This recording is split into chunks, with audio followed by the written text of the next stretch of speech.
Assalamualaikum warahmatullahi wabarakatuh.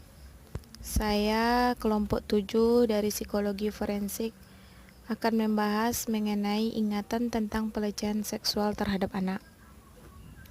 Pelecehan seksual terhadap anak adalah tindak kejahatan yang sangat meresahkan karena mengorbankan anggota masyarakat yang paling tidak mampu untuk mempertahankan diri. Anak kecil mungkin tidak akan merasa mengalami pelecehan seksual, terutama jika yang melecehkan adalah orang tua atau pengasuh yang dipercayainya.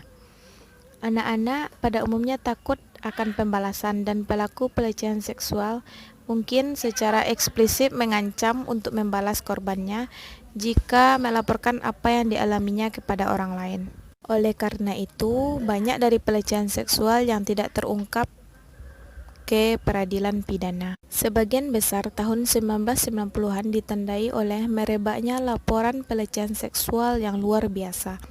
Banyak anak kecil di tempat penitipan anak yang melaporkan insiden-insiden yang dikatakan sebagai pelecehan seksual yang dilakukan oleh guru TK mereka.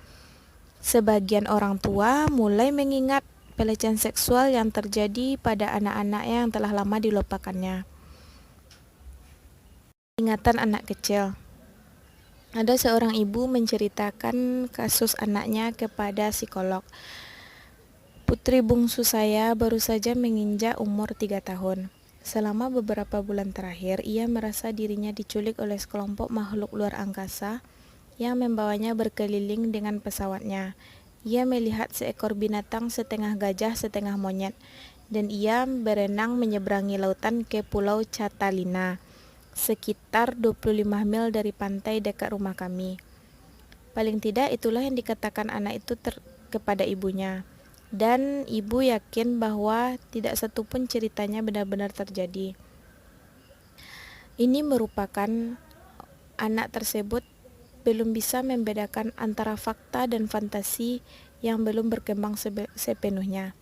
Bahkan, ada cukup banyak penelitian yang menunjukkan bahwa anak-anak kecil, terutama yang berumur kurang dari 5 tahun, meskipun kadang juga ditemukan umur 6 tahun, memiliki kesulitan untuk membedakan antara kejadian-kejadian khayalan dan kejadian-kejadian nyata.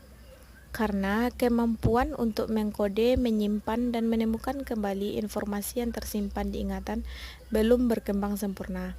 Jadi masalah-masalah di sekitar kesaksian mata jauh lebih besar jika saksinya adalah anak-anak. Jadi ada beberapa kasus-kasus tempat penitipan anak. Selama akhir tahun 1980-an dan memasuki tahun 1990-an, sejumlah pegawai di beberapa tempat penitipan anak di seluruh Amerika dituduh melakukan penganiayaan seksual terhadap anak di tempat kerja mereka. Jadi inilah kasus-kasus yang patut dicatat, 3 kasus besar. Yang pertama itu pada tahun 1985, Kelly Michaels dari Dewey Casey Nursery School di New Jersey diduga menganiaya secara seksual 20 anak yang berusia 3-5 tahun. Menurut pernyataan-pernyataan anak-anak, Michaels bermain piano dalam keadaan tanpa busana. Michaels menjeloti klitoris anak-anak, memaksa anak-anak untuk meminum air kencing dan memakan kotorannya. Dan Michaels juga memperkosa anak-anak dengan pisau, garpu, dan balok-balok Lego. Ini merupakan kasus pertama di tempat penitipan anak. Kasus kedua yang lebih memprihatinkan yaitu pada tahun 1987, Ray Bucky dan Peggy McMartin Bucky dari The McMartin Preschool di California dituduh telah melakukan penganiayaan terhadap 207 anak. Tuduhan tersebut meliputi sodomi yang telah dilakukan oleh pelaku terhadap anak-anak, membawa foto anak-anak yang terlibat kegiatan seks, dan menggali terowongan bawah tanah untuk merampok kuburan, mencincang mayat di depan anak-anak, dan menganiaya anak-anak secara seksual selama terbang dengan balon udara. Selanjutnya, kasus ketiga yaitu Selama tahun 1989, 7 orang dewasa yang bekerja di The Little Rascal Daycare Center di North Carolina dituduh melakukan pelecehan seksual terhadap 90 anak. Tuduhan sangat beragam dan sangat ganjil. Anak-anak melaporkan bahwa mereka telah diperkosa dan disodomi, dipaksa melakukan seks oral dan difoto, diikat dan digantung di pohon dengan kepala di bawah, menyulut api, dan dilemparkan dari perahu ke perairan yang penuh hiu. Beberapa anak menuduh orang-orang dewasa itu juga membunuh bayi-bayi. Tuduhan-tuduhan ini terasa sangat mengguncang perasaan, bukan hanya keganjilan sifat penganiayaannya, tetapi jumlah anak-anak yang menjadi korban. Namun, kemampuan pelaku untuk merahasiakan perbuatannya dalam jangka waktu lama yang mengejutkan. Di semua kasus tidak ada bukti fisik atau medis yang mendukung klaimnya, dan juga orang tua dan guru yang bekerja di sekolah itu tidak melihat tanda-tanda adanya penganiayaan seksual yang terjadi selama berbulan-bulan. Jadi, setelah 4 hari, Kelly Michaels meninggalkan pekerjaannya di Waycare Nursery School. Terjadi seorang mantan murid yang berusia 4 tahun sedang diperiksa suhu badannya di kantor dokter. Jadi anak tersebut mengucapkan, "Ia juga mengukur suhu badan saya." Siang itu, ibu anak tadi melapor ke Badan Perlindungan Anak di New Jersey. 2 hari kemudian, anak itu diwawancarai oleh seorang penuntut di negara bagian itu. Selama wawancara, anak laki-laki itu mempraktekkan pelecehan seksual yang terjadi kepada dirinya, dan dia memasukkan jarinya ke anus boneka anatomik dan mengatakan kepada pewawancara bahwa 2 anak laki-laki di sekolahnya juga diukur suhu badannya dengan cara yang sama. Jadi, anak tersebut mempraktekkan kepada boneka anatomi tersebut bahwa pelaku memasukkan jarinya ke anus anak tersebut. 2 orang anak yang diwawancarai lagi mengatakan bahwa Kelly Michaels meraba penisnya. Dan juga anak tersebut juga mengaku bahwa Kelly Michaels pernah menyentuh penisnya dengan sendok. Ketika Waycare diberi tahu mengenai dugaan ini, mereka mengirimkan surat kepada semua orang tua anak asuhnya tentang pernyataan serius yang dibuat oleh seorang anak. Jadi, seorang pekerja seksual yang mengepalai unit pelecehan seksual di sebuah rumah sakit diundang untuk mempresentasikan bahwa pengalaman seksual yang tidak semestinya ini terjadi pada usia yang mencapai 18 tahun. Presentasi ini juga mengatakan kepada orang tua untuk mencari tanda-tanda bahwa anaknya telah dianiaya, seperti adanya mimpi buruk, nyeri pada alat kelamin, masturbasi, mengompol, atau perubahan perilaku yang mencolok. Setelah diungkapkannya kasus tersebut, selama 6 bulan, beberapa profesional mewawancarai anak-anak dan keluarganya untuk menentukan seberapa jauh pelecehan seksual itu terjadi. Banyak anak-anak yang diwawancarai lebih dari 1 kali. Jadi, seorang psikoterapi ini menangani 13 anak dan mengadakan 13 sesi, 5 sesi terapi kelompok di mana anak-anak mendiskusikan tentang bagaimana cara mereka mengalami pelecehan seksual. Jadi pada tahun 1988, Kelly Michaels dinyatakan bersalah atas 115 pelecehan seksual terhadap anak, berdasarkan pengakuan dari 19 anak. Michaels dijatuhi hukuman penjara 47 tahun, tetapi hanya menjalaninya selama 5 tahun. Psikolog yang mewawancarai anak tersebut ada beberapa variasi pertanyaan, yaitu dengan mengajukan pertanyaan yang sama beberapa kali sampai anak itu memberikan jawaban yang dikehendaki. contohnya saja yang dilakukan oleh pewawancara ini. Pewawancara, waktu Kelly menciummu, apakah ia pernah memasukkan lidahnya ke mulutmu? Lalu anak tersebut menjawab, tidak. Pewawancara menanyai lagi, apakah ia pernah memaksa untuk memasukkan lidahmu ke mulutnya? Pewawancara mengganti pertanyaan dengan kata-kata iya. Anak tetap menjawab tidak. Pewawancara menanyakan lagi, pernahkah kamu dipaksa mencium vaginanya?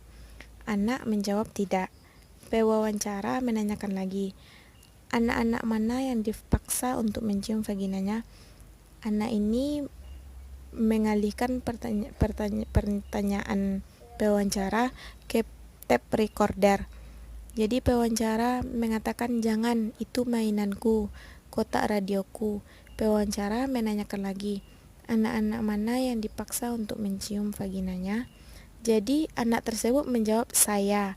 Jadi dari wawancara tersebut, anak tersebut mengakui bahwa dia telah melakukan pelecehan seksual. Jadi pewawancara melakukan pengajuan pertanyaan lebih dari satu kali. Itu tuh digunakan untuk mendapatkan pernyataan yang diinginkan. Stephen Ceci dan Maggie Brock berulang kali menanyakan anak-anak tentang kejadian yang dikatakannya tidak pernah terjadi oleh orang tuanya. Jadi jika ditanyai berulang-ulang, ingatan-ingatan anak kecil tersebut bisa kembali didapatkan. Assalamualaikum warahmatullahi wabarakatuh. Langsung saja, teman-teman sekalian, pada kesempatan ini saya akan melanjutkan penyampaian materi sebagai lanjutan yang telah disampaikan oleh teman saya sebelumnya, yaitu masih mengenai tentang ingatan pada anak. Nah, sebelumnya, seperti penelitian yang telah dilakukan oleh Stephen dan Maggie pada tahun 1996, setelah berulang kali mewawancarai anak tentang kejadian-kejadian yang dialami namun tidak dikatakan kepada orang tuanya. Nah, hasil dari wawancara yang diperoleh, sebanyak 58% anak-anak yang masih prasekolah mampu memberikan deskripsi secara terperinci, paling tidak tentang suatu kejadian yang pada mulanya mereka katakan tidak pernah terjadi pada dirinya. Kemudian, 25% anak mampu menciptakan ingatan palsu untuk sebagian besar kejadian fiktif. Nah, di sini tentunya informasi yang diberikan oleh orang dewasa yang mewawancarainya mengajukan pertanyaan yang sama sebanyak beberapa kali cenderung dimasukkan ke dalam deskripsi anak mengenai suatu kejadian. Selain itu, hanya dengan mengulangi pertanyaan yang sama, pewawancara mungkin memberikan tanda kepada anak bahwa penyangkalan mengenai kejadian itu tidak dapat diterima oleh orang dewasa. Oke, next. Beberapa peneliti dari Universitas Texas dan El Paso, seperti Garvan, Wood, Malpass, dan Shaw, pada tahun 1998 pernah melakukan analisis terhadap transkrip wawancara dengan anak-anak yang menyatakan telah dianiaya secara seksual di Tika, McMartin, dan W. Kerr. Nah, transkrip itu dengan jelas mengungkapkan bahwa para pewawancara menggunakan beragam teknik yang dirancang untuk memunculkan jawaban yang diinginkan oleh pewawancara. Pertanyaan yang diulang-ulang, pertanyaan yang memberikan sugesti bahwa kejadian tertentu telah terjadi, menawarkan hadiah bila memberikan jawaban yang diinginkan, mengkritik atau tidak menyetujui anak yang memberikan jawaban yang tidak dikehendaki, mengajak anak berspekulasi atau membayangkan apa yang mestinya telah terjadi. Nah, berdasarkan analisa yang telah dilakukan oleh peneliti-peneliti tersebut terhadap transkrip wawancara itu, para peneliti dari Universitas Texas ini merancang sebuah eksperimen yang menggunakan teknik-teknik yang digunakan oleh para pewawancara di dalam kasus-kasus penganiayaan anak prasekolah yang telah saya jelaskan sebelumnya. Nah, teknik-teknik yang digunakan di dalam penelitian eksperimental bisa saja menetapkan estimasi yang terlalu rendah terhadap efektivitas dari teknik-teknik yang digunakan di dalam kasus-kasus aktual ini. Di sini, perlu kita ingat bahwa teknik pertanyaan yang digunakan oleh para pewawancara di dalam kasus-kasus penganiayaan seksual secara langsung jauh lebih memaksa dan mengintimidasi dibanding yang digunakan oleh peneliti. Nah, selain itu, di dalam kasus secara real, anak-anak ditanyai beberapa kali oleh pewawancara yang berbeda.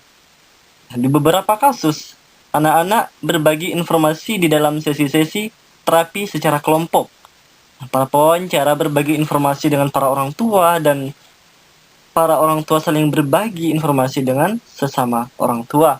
Nah, kondisi ini mempertinggi kecemasan dan kecurigaan yang timbul dan mungkin membuat klaim penganiayaan itu menjadi semakin ekstrim.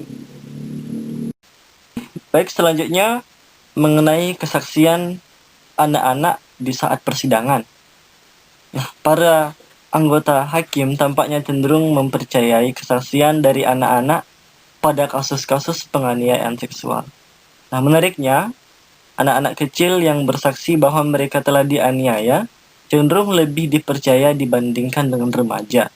Ini tampaknya disebabkan karena anak-anak kecil dianggap tidak terlalu terbuka dalam masalah-masalah seksual yang bisa membuat mereka mengarang-arang pernyataan yang palsu.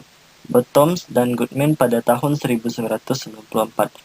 Nah, di sini juga pada kesaksian anak seringkali mengandung dilema yang sulit bagi sistem hukum. Meskipun terdakwa pada umumnya berhak dipertemukan langsung dengan orang yang melakukan kekerasan terhadapnya di persidangan, biasanya tidak realistis untuk mengharapkan anak-anak mau berbicara dengan bebas di hadapan orang yang telah melakukan kekerasan tersebut kepadanya. Selain itu, kesterilan, formalitas, dan ruang pengadilan sangat sering membuat anak kecil ini merasakan suasana yang tidak ramah dan intimidatif. Nah, di dalam sebuah studi penting mengenai isu kekerasan seksual oleh John Myers dan rekan-rekannya yang menanyai 248 anggota persidangan dari 24 persidangan yang berbeda pada tahun 1999. Nah, di dalam masing-masing persidangan ada kesaksian anak maupun kesaksian orang dewasa yang berbicara atas nama si anak. Mereka menemukan bahwa kesaksian dewasa yang berbicara atas nama anak lebih konsisten, lebih lengkap, lebih akurat dibandingkan dengan kesaksian anak itu sendiri. Orang dewasa lebih cenderung memberikan jawaban yang lebih lengkap dan terperinci terhadap pertanyaan-pertanyaan yang diajukan kepadanya. Mereka mengamati dengan cermat, baik itu dari ekspresi wajah, kontak mata, jeda, kemudian keraguan-raguan, kemudian gerak-gerik, kemudian kesalahan-kesalahan dalam ucapan, dan juga sikap gugup secara umum yang tampak dari anak. Dari penjelasan ini dapat kita simpulkan bahwasanya dalam kasus kekerasan seksual itu yang sering terjadi pada anak, untuk memperoleh data yang akurat, maka diperlukan sumber-sumber informasi dari orang dewasa, baik itu orang-orang terdekat, baik itu orang tua, dan lain sebagainya. Namun kita tidak hanya berfokus pada anak saja, akan tetapi kita membutuhkan kelengkapan informasi-informasi dari orang-orang dewasa.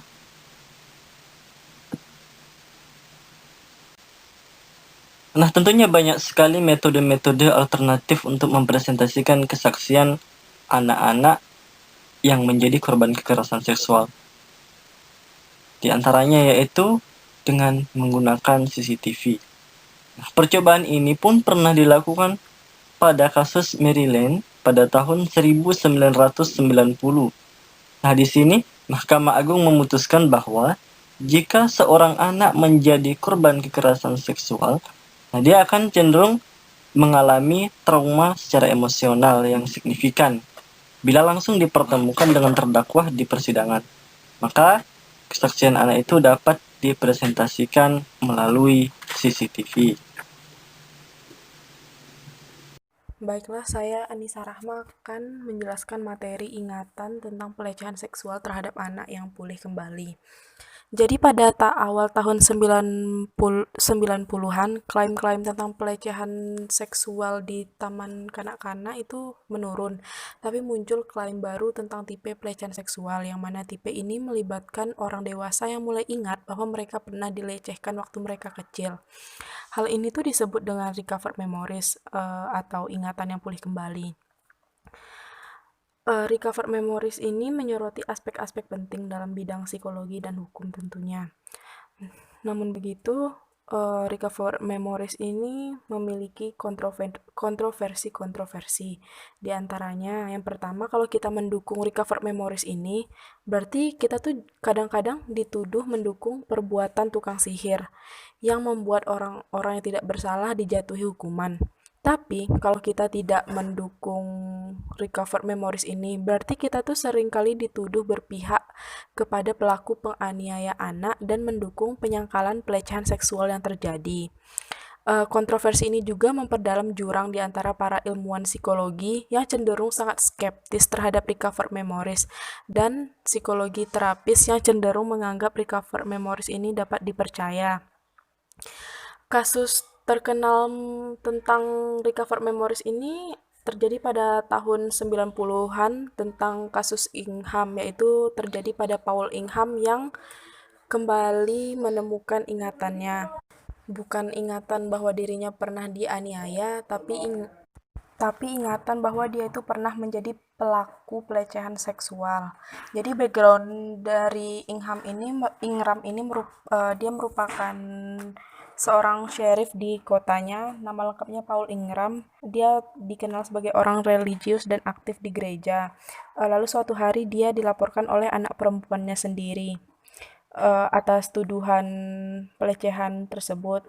Lalu si Ingram ini membantah tuduhan tersebut, tapi polisi melakukan investigasi selama 5 bulan kepada dia, tapi tidak didapatkan hasil. Akhirnya di suatu waktu para polisi melakukan hipnotis untuk mengembalikan ingatannya. Akhirnya si Ingram ini telah melakukan gang raping terhadap putrinya, berulang kali melakukan kekerasan, mengorbankan binatang, dan memimpin sekte setan yang membunuh 25 bayi. Jika pengakuannya ini benar, berarti polisi telah berhasil mengekspos seorang penganiaya anak, pemerkosa, dan pembunuh berantai. Tapi cerita ini diragukan oleh Ofse, seorang peneliti juga di penyidik tersebut. Untuk menguji kebenaran cerita Ingram ini, si Ofse ini membuat suatu tuduhan palsu. Tapi anehnya si Ingram ini malah kayak ke bawah suasana mengiyakan tuduhan palsu itu. Dari situ si Ofse ini mulai meragukan apapun yang dikatakan si Ingram. Lalu setelah itu berdasarkan bukti-bukti lainnya, Ofse berpendapat bahwa Ingram merupakan orang yang sangat mudah tersugesti dan imajinatif. Lalu, apakah ingatan-ingatan itu diciptakan atau dipulihkan? Biasanya tuh recover memories itu terjadi seperti ini. Awalnya tuh korban mencari psikolog untuk masalah emosional dan interpersonal. Lalu kan si psikolog mulai bertanya-tanya, lalu mulai terfokus ke masa kecil si klien. Lalu dari cerita-cerita, jadi kan fokus ke masa kecil si klien. Lalu si psikolog ini menemukan adanya indikasi penganiayaan seksual. Jadi si klien ini didorong untuk menerima ingatan samar-samar tentang penganiayaan yang direpresinya itu atau yang ditekannya itu. Misalnya iya nih, jadi si psikolog ini ngasih stimulus berupa buku dan video tentang pengalaman yang sama yang terjadi pada orang lain. Lalu beberapa minggu kemudian psikolog akan melakukan hipnotis guided imagery, yaitu khayalan yang diarahkan, dan yang terakhir interpretasi mimpi untuk menemukan ingatan-ingatan yang direpresi. Lalu misalnya iya emang beneran dia terkena pelecehan seksual, lalu dia kan kayak di terapi kelompok gitu. Tapi di real life-nya, peneliti mengatakan bahwa proses represi ini biasanya tuh yang terjadi sangat sedikit karena masih banyak gitu orang atau korban yang masih ingat akan kejadian traumatik tersebut. Misalnya itu dikatakan oleh Malmquist pada 1986, anak-anak yang berusia 5 sampai 10 tahun yang melihat orang tuanya dibunuh, itu tuh kemungkinan ingat akan kejadian pembunuhannya sampai detail. Lalu prajurit-prajurit perang yang melihat teman sejawatnya yang mati, itu akan ingat dengan peristiwa tersebut. Lalu orang-orang yang diperkosa, orang-orang yang dihukum. Karena menurut Lovus dan Ketchum, respon yang paling lazim untuk pengalaman traumatik bukan dengan cara melupakannya, tapi justru dengan mengingatnya secara tak terkontrol. Jadi, banyak ahli juga yang merasa bahwa represi itu ambigu, belum jelas. Tapi sampai sejauh ini belum ada studi lanjut atau yang lebih jelas yang dapat menginformasikan apakah ingatan itu diciptakan atau dipulihkan. Selanjutnya yaitu penelitian tentang implementasi ingatan palsu. Pada pertengahan tahun 1990-an, seorang peneliti bernama Elizabeth Loftus merupakan peneliti termuka di bidang identifikasi saksi mata dan ingatan, menguji proporsi yang menyatakan bahwa ingatan palsu itu dapat ditanamkan. Elizabeth tidak ingin dengan sengaja menanamkan ingatan tentang pelecehan seksual karena tidak etis. Nah, sebagai alternatifnya, ia menciptakan ingatan tersesat di mall. 24 orang yang berumur 18-53 tahun diminta mengatakan tentang apa yang mereka ingat tentang 4 macam kejadian di masa kanak-kanak. 3 dari 4 peristiwa itu memang pernah terjadi. Itu dibuktikan dengan laporan orang tua atau keluarga terdekat mereka. Tapi peristiwa keempat tidak pernah terjadi, yaitu tersesat di mall atau tempat umum lainnya saat mereka berumur 5 tahun. Kemudian mereka menangis, lalu ditolong seorang wanita tua, lalu anak tersebut dikembalikan ke orang tuanya. Setelah wawancara kedua dilaksanakan dengan rentang waktu beberapa minggu, 25% dari orang tersebut dari subjek yang tadi mereka ingat sebagian besar atau seluruh peristiwa palsu tadi, yaitu hilang di mall yang ditanamkan pada mereka oleh Elizabeth. Penelitian lain yang sejalan dengan Elizabeth dilakukan kembali oleh Ira Hyman dan rekan-rekannya dengan menggunakan prosedur dasar dari hilang di mall yang diciptakan oleh Elizabeth tadi. Studi-studi tersebut bukan hanya menunjukkan bahwa ingatan palsu dapat ditanamkan dengan sedikit usaha. Kesimpulannya dari beberapa penelitian tentang ingatan palsu yang dapat ditanamkannya, yaitu pertama, ingatan palsu itu tidak selalu sukses ditanamkan pada semua orang. Di dalam hasil penelitian yang tadi disebutkan, hanya seperempat hingga sepertiga orang yang menganggap ingatan palsu tersebut sebagai ingatan yang real. Kedua, teknik yang sering digunakan untuk mengungkap ingatan masa kanak-kanak dan penelitian berupa hipnosis, interpretasi mimpi, dan hayalan yang diarahkan sepertinya dapat memfasilitasi bayangan-bayangan visual terinci yang nantinya dapat disalahartikan sebagai ingatan yang real. Ketiga, ekspektasi memainkan peran penting. Kebanyakan pernyataan pada recover memories tampaknya adalah ingatan yang sengaja ditanamkan melalui teknik-teknik terapi yang sugestif.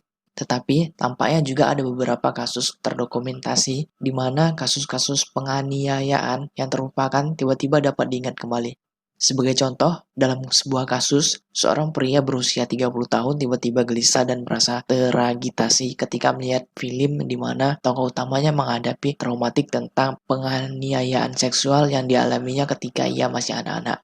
Setelah film itu selesai, pria itu penuh dengan ingatan yang gamblang tentang penganiayaan seksual yang ia alami yang dilakukan oleh seorang pendeta ketika acara perkemahan 18 tahun silam.